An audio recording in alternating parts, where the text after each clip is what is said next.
Israeli Minister of Public Security says officials will investigate the actions of its police officers during the funeral of Palestinian American journalist Shireen Abu Akleh. The investigation comes after footage showed law enforcement attacking pallbearers and mourners with batons during the procession in Jerusalem on Friday. The actions of the officers have sparked international outrage. Secretary of State Antony Blinken denounced the Israeli police for their actions. Religious leaders around the world have also condemned the attack, accusing authorities of violating human rights. The Al Jazeera veteran journalist was shot in the head while covering an Israeli military raid in the West Bank last week. CBS News correspondent Ian Lee has more on the story. Even in death, Shireen Abu Akleh couldn't find peace. Last Friday, Israeli police attacked the pallbearers carrying her coffin, beating them with clubs. Authorities say they were provoked, but Jerusalem's top Catholic leader isn't buying it. Israel's police invasion and disproportionate use of force is a severe violation of international norms and regulations. The attack shocked Shireen's already grieving family. One of the Israeli forces told me, if you do not get away from here, I will beat you. Lena had worried about her aunt's safety as a reporter, but says Shireen tried to reassure her. We're protected by our vest, and they can see it says capital letters press. The Al Jazeera journalist was wearing that vest when eyewitnesses say an Israeli soldier shot the Palestinian American last Wednesday. Her funeral saw one of the largest turnouts in Jerusalem in years. Shireen was already an icon, a role model for many women and girls across the Arab world. Her legacy will now live forever. At least Shireen, the whole world is seeing her story now. Israel says it's investigating her killing, but is not claiming responsibility. It's important to have accountability to show that Israel cannot get away with another crime. Do you think you'll get accountability? We really hope so. As a journalist, Shireen fought to tell the truth.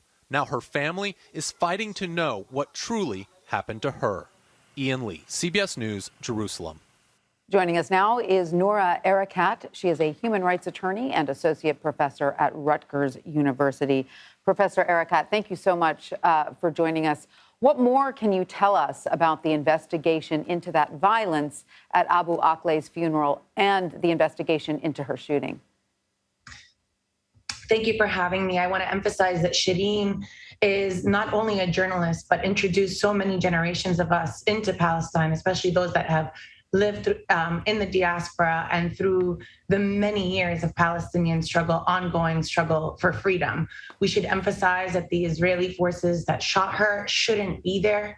They should not be on this land at all, as Palestinians have been saying now for 74 years. We should also emphasize that the uproar over Shireen and over Shireen's death is because it's very clear to those of us watching that this was a shot of precision under her helmet and into her head, and one that fits the pattern and practice of Israel's systematic targeting of Palestinians. She is not the first Palestinian, and certainly not the first Palestinian journalist to be targeted by Israel, and there in fact is no ongoing investigation to tell you about because Israel does not have an investigation. So, Professor, it's your assertion then that the Israeli forces, the IDF, specifically targeted Shireen? That is what we have gathered so far from eyewitnesses. It's what we gathered from Beit Salem's coordinates of where Palestinians were, where fire was coming from. And moreover, it does fit into this pattern and practice. Even if we can't determine it with certainty, it is what necessitates an impartial international investigation.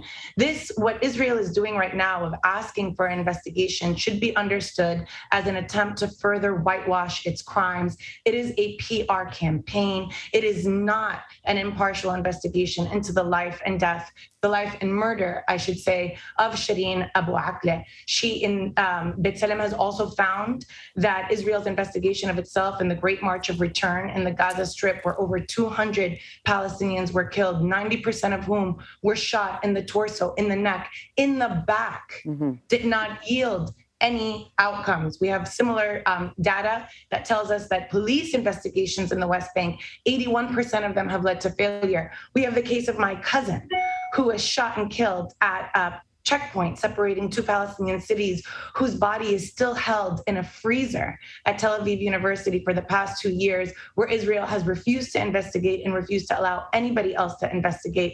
What we have from independent organizations shows that he was shot in cold blood. So we do not trust an Israeli investigation. We do not trust judge, jury, and executioner. It would fail by any liberal due process standards, and it should be rejected outright here, as everyone should demand an international impartial investigation. And most importantly, an end to this occupation, an end to Israeli impunity, and unequivocal support of Palestinian freedom. And so, Noura, since obviously from your perspective, you don't believe that Israel can conduct a fair investigation into this matter and the multiple other shootings that you just outlined, who do you think should be conducting an investigation? And are you calling on any international authorities to do so? Let me be really clear. This is not merely my perspective, but this is empirical data that has demonstrated that Israel cannot investigate itself. Israeli organizations, international organizations, Palestinian organizations have demonstrated that Israel is unable and unwilling to investigate itself. We have now, I think the number is 400 Palestinians who have been killed since 2020. How many of them have been investigated?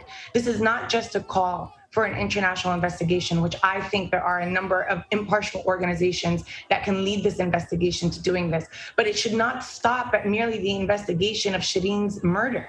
It should be an investigation, and we have multiple reports that have told us that Israel is overseeing a regime of apartheid over Palestinian lives, that this is a settler colonial condition that necessitates the removal of Palestinians, that the killing of Palestinians, I'm a legal scholar who studies the laws of war, even in Israel's changing in the laws of war, they have shrunk the category of who counts as a Palestinian civilian so that they can kill more and more Palestinians and say that it was legal within the language of law. So they are manipulating the law, even as they are telling us that they are abiding by the law. What Palestinians need is international intervention, the same kind of solidarity and intervention, the boycotts, the divestments, the sanctions that ended apartheid in South Africa. Palestinians need that here by all diplomatic capitals, as well as UN agencies and international human rights organizations, as well as people like you. Everybody that's watching can participate in order to overcome the diplomatic intransigence